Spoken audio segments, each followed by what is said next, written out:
supposed to know when beer o'clock is.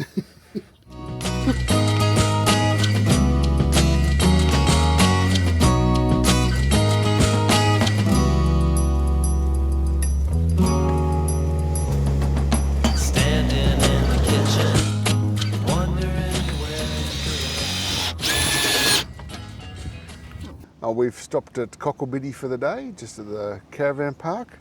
What was it, $35 for an unpowered, $45 for a powered.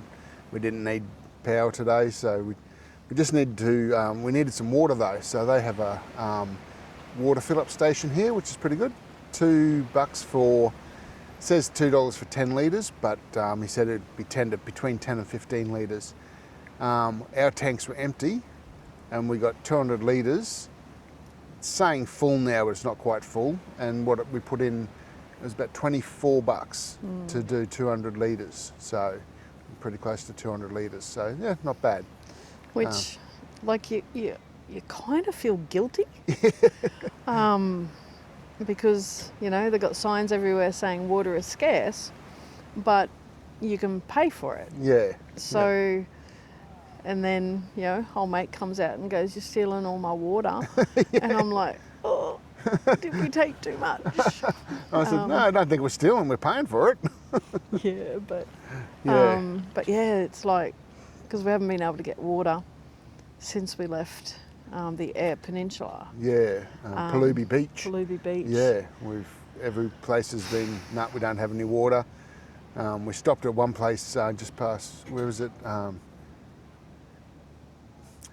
Mandula? I don't know. Yeah, don't know. Someplace up, or Mandabilla, something like that. They had a water filling site. There's a sign on the road, but when you go in there, yeah, when you go in there, it's basically just a couple of rainwater tanks that it's got a big cover over it, and it says boil water before use. But it's really only for filling up containers because there's no, it's the tap that's on. It's got no thread to be able to screw on an screw on the adapter for the for the hose, and it's also just there's no pressure, so you couldn't fill your tanks from that. So we had to keep going, but we got it here. And looking at maybe going to the Eyre Bird Observatory, because we are now at the age of being twitchers. Speak for yourself. But no, I want to go so I can use my good telephoto lens, because it's home to about 240 species of bird. Yeah. And it looks really nice. Looks like there's some nice walking tracks, and yeah, it's right down near the beach. Lots of shorebirds, lots of migratory birds. So I'm sort of looking forward to seeing what's down there. We'll see what happens. Yeah. We just noticed that one of our taps here for the outdoor sink, which is in the outdoor slide in here, is missing. So it's come off obviously somewhere, and I just thought I'd better pull the other one off just to see. And I went to grab it, and it just comes straight off. So it was lucky that it was still going. So that it was still there. So yeah, we'll have to get a new one of those. Imagine doing that. No, yeah, thank you. No, 6 Ks or something. Most of it underwater. But yeah, I can't handle caves, let alone underwater caves. It's like 2 of your worst, least favourite things. Yeah.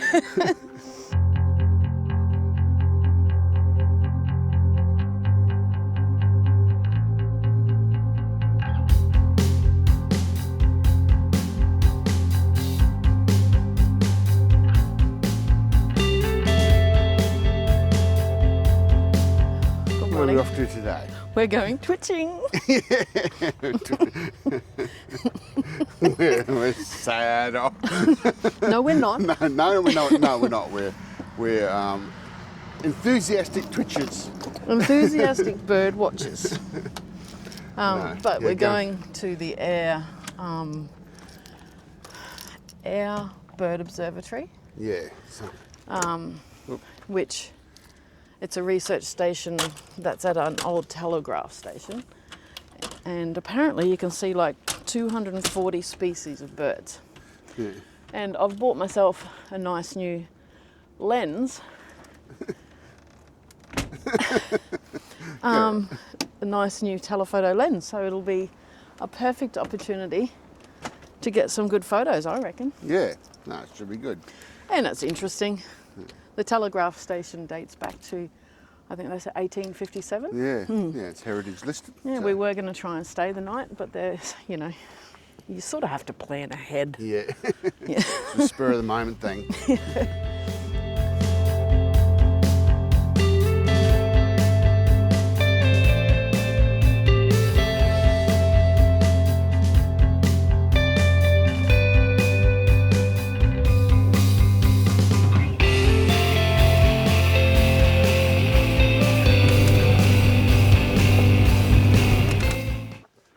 We've got to go down that road. Yeah, I think it's, what did they say, four-wheel drive. Four-wheel drive. Four-wheel drive low range we need because it's 10 k's of sand dunes or something. Apparently. Yeah, so it should be fun. Should be. Observatory is over there. Yeah, down that track. That looks gnarly. Yes, about 10 k's of sand dunes. Yeah, we'll see how we go. Airing down for the dirt, and then apparently we're airing down a little bit more when we get to the sand. Yeah, we'll probably air down, well these are set at 25, so for the dirt, so I'll just air down to this, and yeah, when we get down to the sand I'll go down to 15.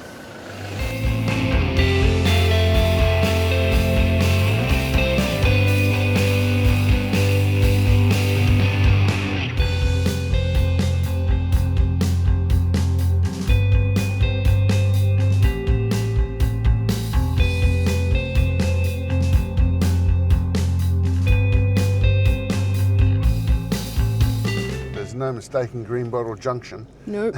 A couple of Bit green hard to bottles.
I think we're about 30, 40 k's west of Siding, I think it's called. I'm not real sure, but yeah, no, nice enough little free camp here. And we're just stopping, you know, it's just for the night, so nothing unusual. Doesn't need to be anything great, but fair number of people here. It's got a large area though, but yeah, so no one's on any one's stepping on anyone else's toes or anything. So yeah, it's a nice little spot. And so tomorrow I think we'll be, not sure exactly where we're going, we're just heading west basically. Maybe make it as far as Norseman.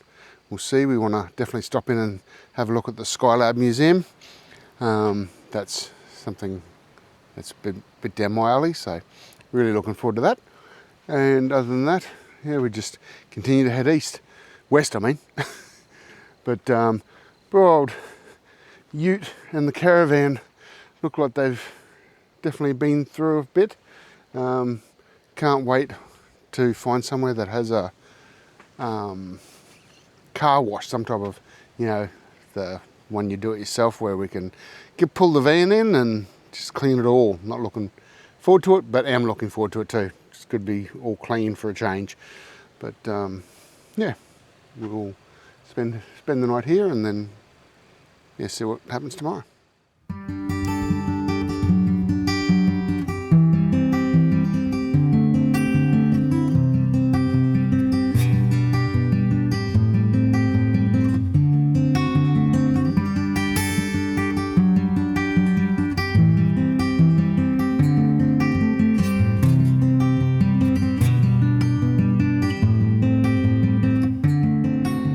So, first drive, first tow of the caravan.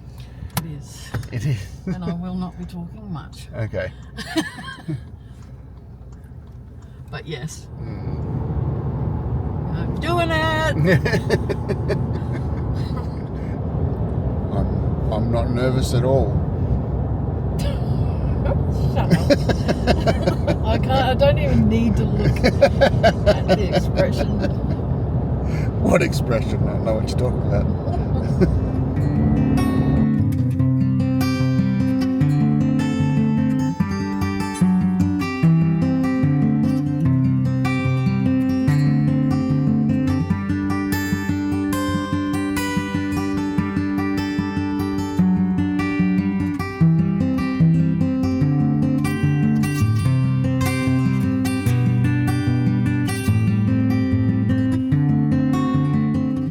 Up at Kumarl Siding for the night. Just a quick stop on our way to Esperance. I think we're about 130 k's from Esperance, and just wait for the night. After the Nullarbor though, and the cliffside and everything, it's we've gotten a bit spoilt by the lack of flies and the weather. Got to get used to it though. Yes, that's right. So we've gone from what, 15 to 20, maybe low 20s at the hottest, and virtually no flies, to it's now, well, it was when we pulled up here, 41 and full of flies. So yeah, we've been sitting in the van just doing a few things, waiting for it to cool down. I think it's down to about 38 or something at the moment, so it's a bit cooler, especially in the shade. Flies are still as annoying, but oh, as Justine said, we've got to get used to it. So what are we doing tonight, Chef? Oh dear, I was trying to get ready first.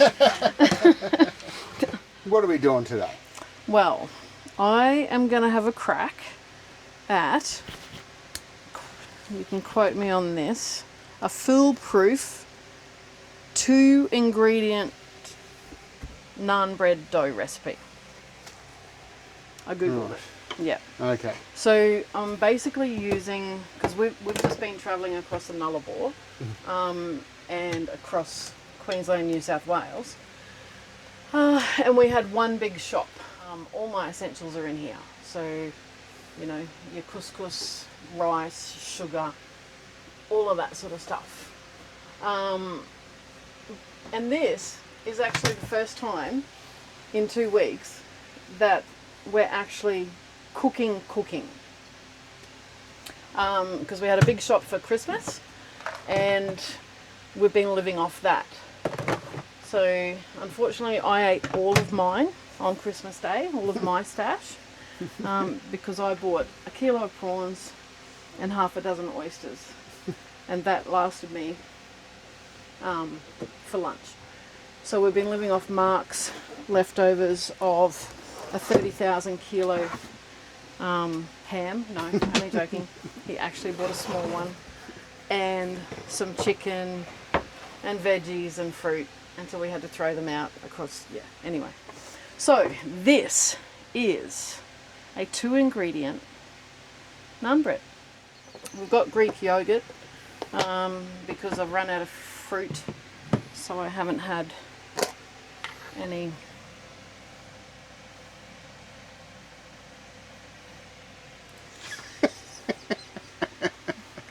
might not edit that out.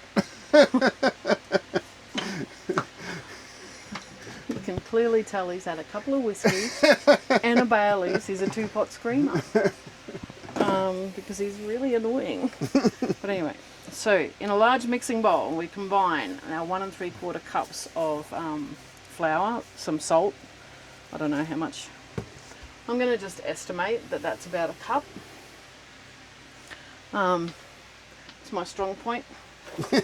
Estimating. Guesstimating, yes. Guesstimating, yeah. Something I don't do well. I need exact measurements.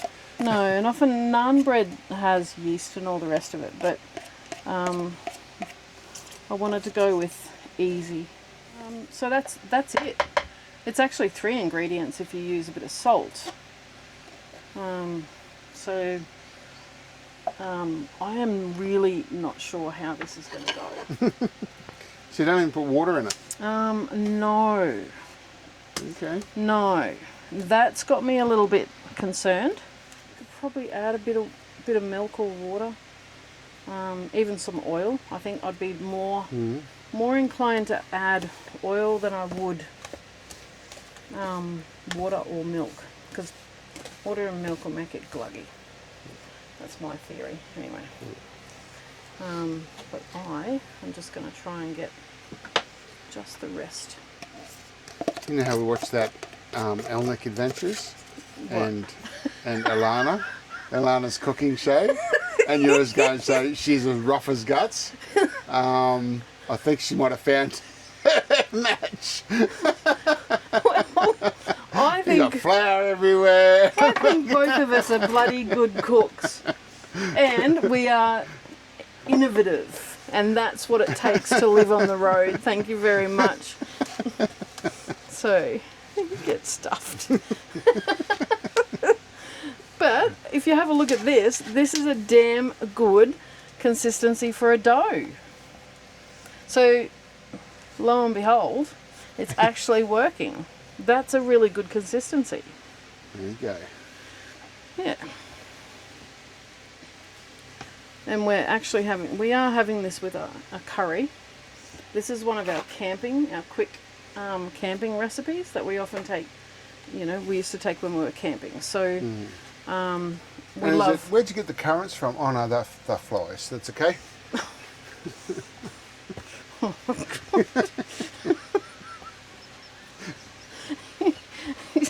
This is actually turning out really well. So, yeah, okay.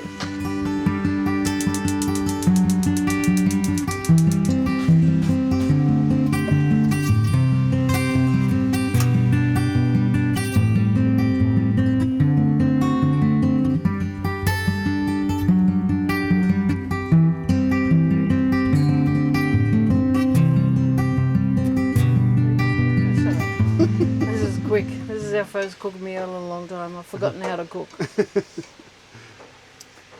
All right, bring it to a simmer. Yep, and it's ready. And she's ready. What do you reckon? You want me to rate you? Oh, if you must. If you must. Don't have to. 8 out of 10. Really? That's very generous. It's pretty. It's nice. Yeah, it's all right. Yeah. Yeah, it's all right. I mean, it's not. Yeah, for what it is, I'll take an 8. It's a low bar.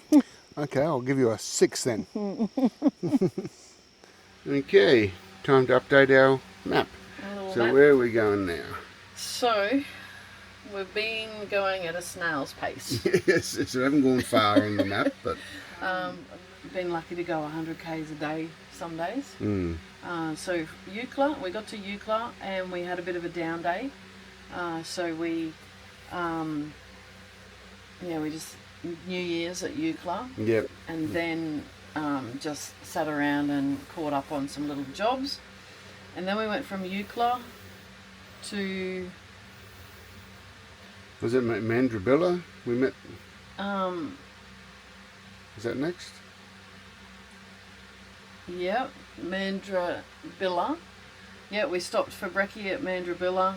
and we met the two Ds, Yeah. Dion and Diane, and they're on a lap around Australia as well. And Steve made us breakfast. Steve made us brekkie, yes. And it was probably the best bacon and egg sandwich Yep. I've had in a long time at Mundrabilla. We then went along to Cocklebiddy. And I love the sound of that town, but from there we went to these amazing caves. They're, what they know is like 6.5 kilometres of inland water tunnels. Yeah, which just gives me the heebie-jeebies. Even thinking about it makes me claustrophobic. But anyway, then the next day we went to the Eyre Observatory on the coast, which was a bird observatory. We didn't see too many birds, but it was pretty beautiful. And then we came along a little bit further, and a little bit past Sojuna, we just stopped on the side of the road. We're sort of running out of food at this point. Not so much out of food, just out of stuff that's good to eat. Yeah. We've run out of all our Christmas food. Then went through Norseman, but forgot it was a Sunday. But we got to fill up with water there, so that was good. And So had a fairly big day yesterday compared to what we have been on the Nullarbor. Yeah, it was pretty big. Because we were going to stay around Norseman, weren't we? But everything was shut. Yeah, everything was shut. We were planning on having a big shop, but yeah, we couldn't. So no, but we found a little siding, and it's called Kumarl Siding, around about here. Yep. On our way down to Esperance, but we believe it's pretty busy down at Esperance. But we're going to go and do a big shop. Yeah. And then make our way across to Perth. But yeah, it's amazing. This is pretty cool to see how much we've done, how much we've seen, but how much we haven't seen. Yeah. Yeah. Yeah. But yeah, it's been great.